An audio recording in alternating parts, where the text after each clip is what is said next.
ಕತ್ತಲೆಯಲ್ಲಿದ್ದ ಸಮಾಜಕ್ಕೆ ವಚನ ಸಾಹಿತ್ಯವೆಂಬ ಬೆಳಕಿನ ದೀವಿಗೆಯನ್ನು ಕೊಟ್ಟಂತಹ ಕೀರ್ತಿ 12ನೇ ಶತಮಾನದ ಬಸವಾದಿ ಶರಣರಿಗೆ ಸಲ್ಲುತ್ತದೆ. ಅಂತಹ ಶ್ರೇಷ್ಠ ಸಾಹಿತ್ಯ ಶತಮಾನಗಳಿಂದ ನಮ್ಮನ್ನು ಸನ್ಮಾರ್ಗದಲ್ಲಿ ನಡೆಸುತ್ತಾ ಬರ್ತಿದೆ.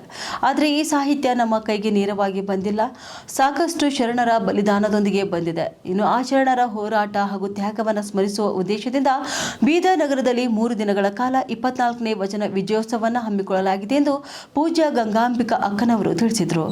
24ನೇ ವಚನ ವಿಜಯೋತ್ಸವದ ಅಂಗವಾಗಿ ಬೀದರ್ ನಗರದ ಜಿಲ್ಲಾ ಪತ್ರಿಕಾ ಭವನದಲ್ಲಿ ಹಮ್ಮಿಕೊಳ್ಳಲಾದ ಪತ್ರಿಕಾಗೋಷ್ಠಿ ಉದ್ದೇಶಿಸಿ ಮಾತನಾಡಿದ ಅವರು, ಶರಣರ ತ್ಯಾಗವನ್ನು ಸ್ಮರಿಸುವ ಉದ್ದೇಶದಿಂದ ಕಳೆದ 23 ವರ್ಷಗಳಿಂದ ಬೀದರ್ ನಗರದಲ್ಲಿ ವಚನ ವಿಜಯೋತ್ಸವವನ್ನು ಅದ್ಧೂರಿಯಾಗಿ ಆಚರಿಸುತ್ತಾ ಬರ್ತಿದ್ದೇವೆ. ಅದೇ ರೀತಿ ಈ ವರ್ಷವೂ ಕೂಡ ವಿಜಯೋತ್ಸವಕ್ಕೆ ಸಕಲ ಸಿದ್ಧತೆಗಳನ್ನು ಮಾಡಿಕೊಂಡಿದ್ದು, ಇದೇ ಜನವರಿ 30, 31 ಹಾಗೂ ಫೆಬ್ರವರಿ 1ರಂದು 3 ದಿನಗಳ ಕಾಲ ಬಸವಗಿರಿಯ ಆವರಣದಲ್ಲಿ ವಚನ ವಿಜಯೋತ್ಸವವನ್ನು ಹಮ್ಮಿಕೊಳ್ಳಲಾಗಿದೆ. ಜನವರಿ 30ರಂದು ಬೆಳಗ್ಗೆ 11 ಗಂಟೆಗೆ ಕಾರ್ಯಕ್ರಮದ ಉದ್ಘಾಟನೆ ನಡೆಯಲಿದ್ದು, ಕಾರ್ಯಕ್ರಮದಲ್ಲಿ ವಿವಿಧ ಶ್ರೀಗಳು ಹಾಗೂ ಜನಪ್ರತಿನಿಧಿಗಳು ಭಾಗಿಯಾಗಲಿದ್ದಾರೆ. ಇನ್ನು ಮಧ್ಯಾಹ್ನ ಸ್ತ್ರೀ ಶಕ್ತಿ ಸಮಾವೇಶ ಹಾಗೂ ಸಾಯಂಕಾಲ ಶರಣ ಕಲಾ ವೈಭವ ನಡೆಯಲಿದೆ. ಜನವರಿ 31ರಂದು ಸಾಮೂಹಿಕ ವಚನ ಪಾರಾಯಣ, ಯುವ ಶಕ್ತಿ ಸಮಾವೇಶ, ವಿವಿಧ ಸಾಧಕರಿಗೆ ಸನ್ಮಾನ, ಧರ್ಮ ಚಿಂತನಗೋಷ್ಠಿ ಕೂಡ ನಡೆಯಲಿದೆ. ಇನ್ನು ಫೆಬ್ರವರಿ 1ರಂದು ಬೀದರ್ ನಗರದ ಬಸವೇಶ್ವರ ವೃತ್ತದಿಂದ ಬಸವಗಿರಿಯವರೆಗೆ ಧರ್ಮಗ್ರಂಥ ವಚನ ಸಾಹಿತ್ಯದ ಮೆರವಣಿಗೆ ಕುರಿತು ವಚನ ಸಾಹಿತ್ಯದ ಪಟ್ಟಾಭಿಷೇಕ, ಗುರುಬಸವ ಪುರಸ್ಕಾರ ಹಾಗೂ ಶರಣ ಸೇವಾ ಪುರಸ್ಕಾರ ಪ್ರದಾನ ಮಾಡಲಾಗುವುದು ಎಂದು ತಿಳಿಸಿದ್ದಾರೆ.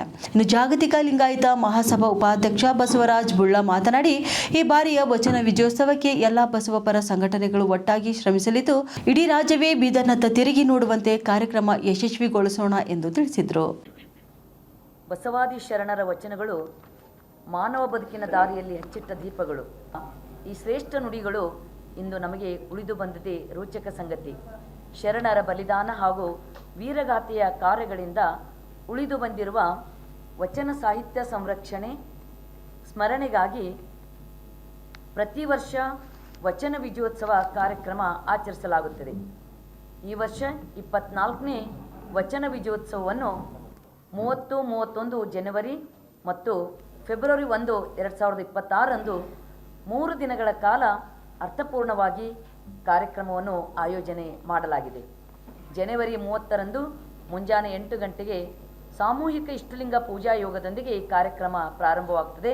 ಪೂಜ್ಯ ಶ್ರೀ ಸಿದ್ದರಾಮ ಶರಣರು ಬೆಳ್ದಾಳ್ ಹಾಗೂ ಇನ್ನಿತರ ಪೂಜ್ಯರ ಸಾನ್ನಿಧ್ಯದಲ್ಲಿ ನಡೆಯಲಿದ್ದು, ಬಸವ ಕಲ್ಯಾಣ ಕ್ಷೇತ್ರ ಸಮಿತಿಯ ಸಂಯೋಜಕರಾಗಿರ್ತಕ್ಕಂಥ ಶರಣರಾದ ಬಸವರಾಜ ಪಾಟೀಲ್ ಸೇಡಂ ಅವರು ಆ ಕಾರ್ಯಕ್ರಮವನ್ನು ಬೆಳಗಿನ ಕಾರ್ಯಕ್ರಮವನ್ನು ಉದ್ಘಾಟಿಸಲಿದ್ದಾರೆ. ಡಾಕ್ಟರ್ ವಿಜಯಶ್ರೀ ಬಶೆಟ್ಟಿ ಅವರು ಧ್ವಜಾರೋಹಣಗೈಯಲಿದ್ದಾರೆ ಹಾಗೂ ನಮ್ಮ ಡಾಕ್ಟರ್ CS ರಗಟಿಯವರು ಈ ಒಂದು ಗುರು ವಚನ ಪರಿಷಕಟ್ಟೆಯ ಗ್ರಂಥಕ್ಕೆ ಗೌರವಾರ್ಪಣೆಯನ್ನು ಅರ್ಪಿಸ್ತಾ ಇದ್ದಾರೆ. ವಾಣಿಜ್ಯ ತೆರಿಗೆ ಅಧಿಕಾರಿಗಳಾಗಿರ್ತಕ್ಕಂಥ ನಿವೃತ್ತ P. ರುದ್ರಪ್ಪ ಕುರ್ಕುಂದ ಅವರು ಅನುಭವವನ್ನು ನೀಡಲಿದ್ದಾರೆ. ಅದೇ ದಿನ 30 ತಾರೀಕಿನಂದು ಮುಂಜಾನೆ 11 ಗಂಟೆಗೆ ಕಾರ್ಯಕ್ರಮದ ಉದ್ಘಾಟನಾ ಸಮಾರಂಭ ಜರುಗಲಿದೆ. ಆ ಕಾರ್ಯಕ್ರಮದ ದಿವ್ಯ ಸಾನ್ನಿಧ್ಯವನ್ನು ಬಸವ ಕಲ್ಯಾಣ ಅನುಭವ ಮಂಟಪದ ಅಧ್ಯಕ್ಷರಾದ ನಾಡೋಜ ಪೂಜ್ಯ ಶ್ರೀ ಡಾಕ್ಟರ್ ಬಸವಲಿಂಗ ಪಟ್ಟದೇವರು ಹಾಗೂ ಹುಲಸೂರಿನ ಪೂಜ್ಯ ಶ್ರೀ ಡಾಕ್ಟರ್ ಶಿವಾನಂದ ಮಹಾಸ್ವಾಮಿಗಳವರ ದಿವ್ಯ ಸಾನ್ನಿಧ್ಯದಲ್ಲಿ ತೆಲಂಗಾಣ ರಾಜ್ಯದ ವಾರಂಗಲ್ದ ಪಾಲ್ಕುರಿಕೆ ಸೋಮನಾಥ ಕಲಾಪೀಠದ ಅಧ್ಯಕ್ಷರಾದ ಡಾಕ್ಟರ್ ರೂಪಾಲು ಸತ್ಯನಾರಾಯಣ ಅವರು ಆ ಕಾರ್ಯಕ್ರಮವನ್ನು ಉದ್ಘಾಟನೆ ಮಾಡ್ತಾ ಇದ್ದಾರೆ. ಆ ಕಾರ್ಯಕ್ರಮದ ಅಧ್ಯಕ್ಷತೆಯನ್ನು ಶರಣರಾದ ಅರಣ್ಯ ಪರಿಸರ ಮತ್ತು ಜೀವಿಶಾಸ್ತ್ರ ಹಾಗೂ ಬೀದರ್ ಜಿಲ್ಲಾ ಉಸ್ತುವಾರಿ ಸಚಿವರು ಹಾಗೂ ವಚನ ವಿಜಯೋತ್ಸವ ಸ್ವಾಗತ ಸಮಿತಿಯ ಅಧ್ಯಕ್ಷರಾಗಿರ್ತಕ್ಕಂಥ ಶ್ರೀಮಾನ್ ಈಶ್ವರ್ ಖಂಡ್ರೆ ಅವರು ಅಧ್ಯಕ್ಷತೆಯನ್ನು ವಹಿಸಿಕೊಳ್ಳಲಿದ್ದಾರೆ. ಯಾಕಂದ್ರೆ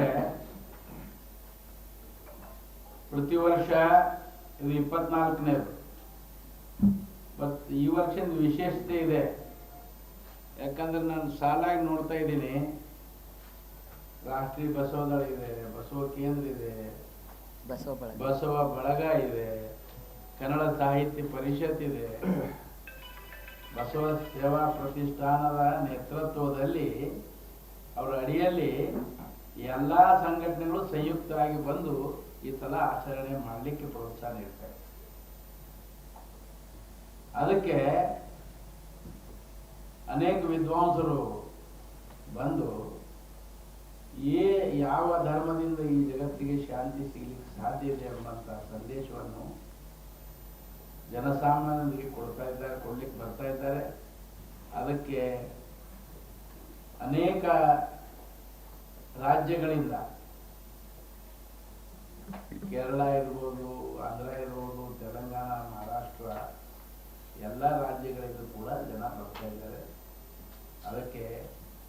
ವಿಶೇಷವಾಗಿ ನಾನು ಬೀದರ್ ಜಿಲ್ಲೆಯ ಸಮಸ್ತ ಜನತೆಗೆ ಈ ಒಂದು ಎಲ್ಲ ಸಂಘಟನೆ ಪರವಾಗಿ ಬಂದು ಲಕ್ಷೋಪಲಕ್ಷ ಜನ ಬಂದು ಈ ಒಂದು ಸುಸಂದರ್ಭವನ್ನು